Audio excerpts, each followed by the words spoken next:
Good Wednesday morning. This is the Ohio AgNet, broadcasting from the Voice You Know at the News You Trust studio, sponsored by BASF and Valtima Fungicide, the proven #1 for the toughest corn diseases with long-lasting residual when you need to be confident your fungicide will perform.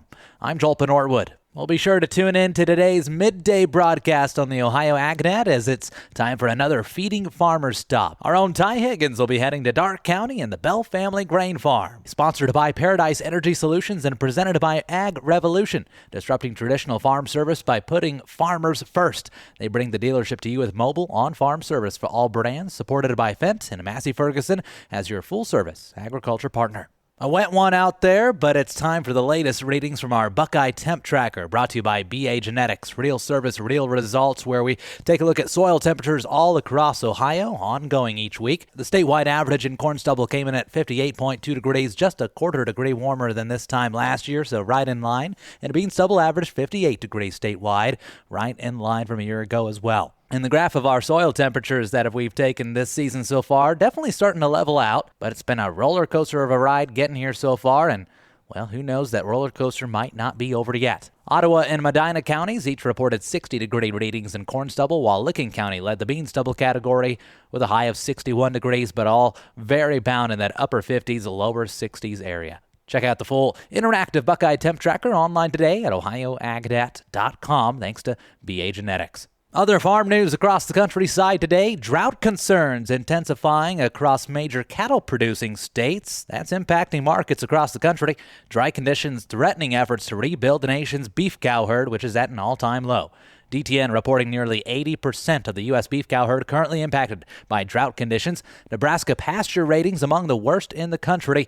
Widespread wildfires have burned grazing land all across parts of the Sandhills. Oklahoma State livestock economist Darrell Peel says the nation's drought severity coverage index now at its highest level ever recorded for late April. Meteorologists say some rain and even snow could bring relief to parts of the plains this week, but colder temperatures and frost remain concerns for pasture growth out that way. Meanwhile, the U.S. Department of Justice has officially launched an antitrust investigation into the beef packing industry. Federal officials say the four largest meat packers control roughly 85% of the fed cattle market. The investigation taking a look at whether industry consolidation has contributed to higher beef prices and unfair conditions for cattle producers. Elsewhere then, USDA trade data showing beef imports from Brazil continuing to surge despite mounting scrutiny of Brazilian meat packers. DTN reporting Brazilian beef shipments to the U.S. were up 21% during the first quarter of this year. On the pork side of things, pseudo-rabies virus has been confirmed in a small commercial swine facility in Iowa. It's the first known case in U.S. commercial swine since 2004, when it was eradicated in the commercial herd. Officials say routine testing detected the virus in 5 boars tied back to an outdoor facility in Texas. While pseudo-rabies was eradicated from commercial production, it does still exist in feral hog populations, creating ongoing biosecurity risks for outdoor operations. We check in with Dr. Jeff Kaizen. He's the state veterinarian for Iowa. Pseudorabies is a herpes virus. You want to make a comparison or similar in people, chickenpox and shingles. So it's a herpes virus. And the important piece here is that when you initially go through the infection with the virus, you usually clear the virus, but with the herpes virus, you never totally clear it because the virus then can hang out and hide in the body. And at some point later on, when you're stressed, that virus can come out. That's where chickenpox and shingles, that comparison, that when you get chickenpox, you could get shingles later on because the virus is there. Do keep in mind, it does not pose a risk to human health or food safety, we're told. And Purdue University's latest Ag Economy Barometer showing farmer sentiment weakening in April. Producers continue citing high input costs and financial uncertainty as top concerns, while willingness to make capital investments has dropped to its lowest level since late 2024. We'll talk more farm news coming up in a moment, but first, let's take a look at the weather thanks to Seed Consultants. Simply better performance. Online at seedconsultants.com. Ryan. Showers trying to work their way out of Ohio today. I'm Chief Meteorologist Ryan Martin with that Ohio Ag Weather Update. Rain showers will exit from west to east today, probably ending midday to early afternoon in eastern tier counties. Clouds will give way to sunshine behind these rain showers. All in, I think we can see another quarter to maybe half an inch of liquid today, depending on where you are at, particularly in the east. We are dry again this afternoon, and we should be dry for all of Thursday, but chilly. Moving into Friday, we start with a mix of clouds and sunshine, but I think late Friday afternoon, evening, we start to see some showers work into west and northwestern Ohio. Those continue overnight through sunrise on Saturday morning. Likely a quarter to 3/4 of an inch in there with coverage around 80%. The balance of Saturday is rain-free with some sunshine. Rains come back on Sunday, quarter to 1 inch there. And then after a drier start to next week, big rains come back Tuesday night, Wednesday, and Thursday. I'm meteorologist Ryan Martin. Thank you, Ryan. Find the full in-depth weather report online at ohioagdat.com. How is the situation in the Middle East continuing to impact things on the farm here close to home? Well, our own Joe Everett checks in. Middle East tensions are continuing to keep both energy and grain markets on edge, and that could have real impact for farmers heading into the 2026 growing season. According to analyst Mike Zuzolo, the world is still missing roughly 10 to 13 million barrels per day of crude oil from the region, keeping energy prices elevated and volatile. Wheat and crude oil are leading the upside right now. Wheat futures have pushed above $6.50 per bushel, supported by not only global energy concerns, but also worsening drought conditions in the U.S. plains. On the flip side, soybeans and cattle remain more of a marketing story. Weak soybean export demand and already high cattle prices are keeping a lid on major moves, but there's still plenty of unknowns. Zuzlo says May could be a critical month with global trade discussions and geopolitical tensions likely to shape where these markets head next. Bottom line, between geopolitics, weather, and input costs, volatility isn't going anywhere anytime soon. For the full story, go to ohioagnet.com. Reporting for the Ohio AgNet, I'm Joe Everett. Thank you, Joe. Again, find that full story online at ohioagdat.com today, including quite a bit more farm news. And stay tuned. We'll take a quick break, but the Ohio AgNet continues up next. Hi, I'm Tyler Miller, a soybean farmer from Crawford County. When I grow soybeans, I'm not just raising a crop, I'm creating fuel at home. Biodiesel adds nearly $2 to our bushel price and strengthens our energy independence. If you're not using biodiesel on your farm, now's the time. If you're not sure how to get it, ask your local fuel supplier. Ready to turn last year's crop into this year's fuel? Learn more at soyohio.org. This message is brought to you by Ohio soybean farmers and their checkoff. Your farm news continues on the Ohio AgNet.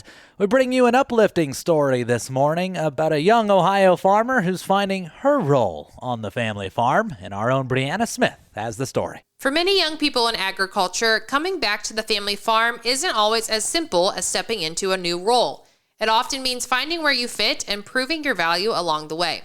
One young farmer is doing just that, carving out her own place in a multi-generational operation. Rihanna Tiji is the fourth generation on her family's farm, where she works alongside her brothers and parents near Deschler, Ohio, to operate their row crop farm and seed dealership. Since high school, I've known that I wanted to be involved in our family operation in some capacity. So when the opportunity presented itself in May of 24, when I was getting ready to graduate, I was very excited for the option to come back to the farm, be involved, and find my place. I had numerous strong internships in college, all of which I enjoyed, strengthening my skill set and diversifying my knowledge. But ultimately, I was excited to be able to be right beside my brothers and my parents as we grow the operation and position ourselves in a way that can be successful for our future generations. I would say on our operation, I really enjoy the financial end of things. And so I do also work part-time off the farm with the OSU Farm Business Analysis team. That opportunity allows me to dive deeper into farm finance to better understand how farms operate and how to maximize efficiencies. And so using that knowledge and experience back home on our family farm has been exciting and rewarding, as it allows me to bring a diverse perspective and skill set back into the operation to ensure we are continuing to look toward the future. I would definitely say my favorite part of working on the farm is getting to work with my family members. So we all have a very similar goal of creating an operation that can be sustainable for generations to come. So while it comes with its challenges, it's exciting to get to ride in the combine with my dad, or run grain cart right alongside him or my brothers, or even more exciting is allowing my nieces and nephews to hop in the tractor with me and realize that I'm being a role model for them, and hopefully their dreams will be similar to ours.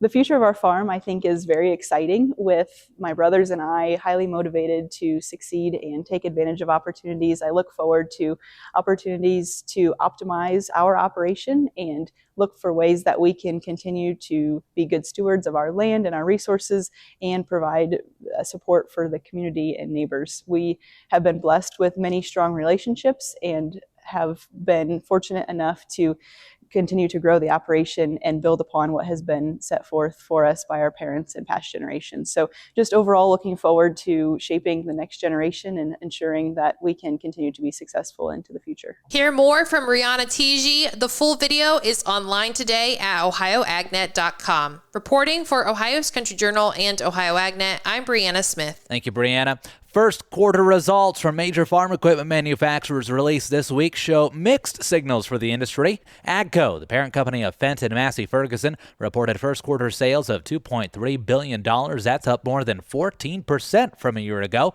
Company leaders pointed to strong performance in high horsepower tractors, sprayers, hay tools, and precision ag equipment, especially in Europe and North America. Meanwhile, CNH Industrial, parent company of Case IH and New Holland, reported sharply lower profits during the quarter as weak North American equipment demand and ongoing challenges in Brazil continue to pressure the market. Industry-wide tractor sales in North America remain down about 8% so far this year as high input costs and tight farm margins continue weighing on equipment purchases. And it's time to talk ag commodity market numbers. That's coming up next on the Ohio AgNet. Stay tuned.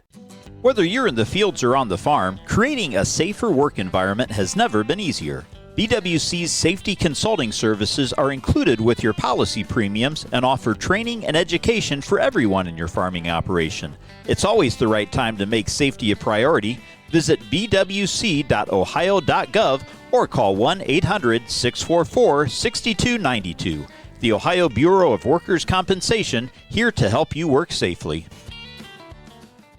Looking for heavy equipment but don't know where to buy? Purple Wave Auction has you covered. Always online and always no reserve. It's your destination for construction or ag equipment ready to work. We even sell semis, trailers, and fleet equipment for your operation. Best part? It's free to join. Head to purplewave.com. That's purplewave.com. Sign up for a free account and start bidding today. Purple Wave Auction, the easiest and most straightforward way to buy and sell equipment. Today's market analysis on the Ohio AgNet brought to you by the Louis Dreyfus Company. Excited to bring a brand new soybean crush facility to Upper Sandusky, Ohio.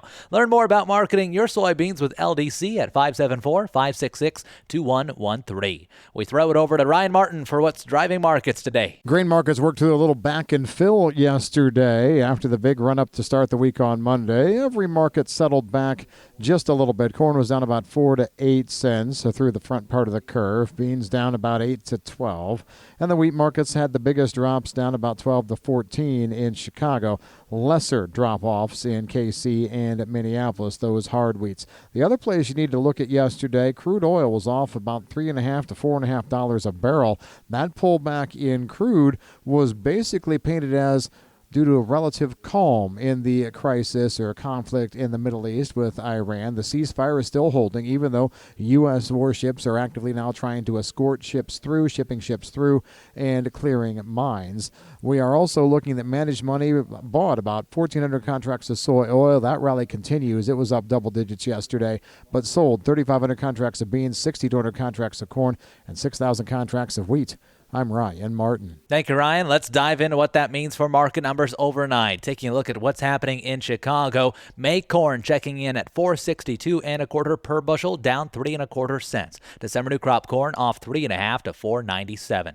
May soybeans up 1/4 penny to $11.96, but new crop beans down a penny down a cent to $11.88.5 overnight. And July wheat down a nickel to $6.22 3/4. Now keep in mind, corn, soybeans, and wheat all ended lower at the close on Tuesday. Markets brought to you by Seed Consultants. Simply better performance. Online at seedconsultants.com. On the flip side of that, livestock all ended higher on Tuesday. Let's take a look at their closing numbers from yesterday. June cattle up $1.48 to $253.23 per hundredweight. August feeder cattle closed $372.30. That's up $5.70. A very good day for feeder cattle. May lean hogs up $1.18 to $92.80 as June hog contracts up $1.68 to $101.43. And milk class 3 for June up a dime, $17.39 is their latest price. As always, you can find more farm news, markets, and other ag information online at ohioagnet.com.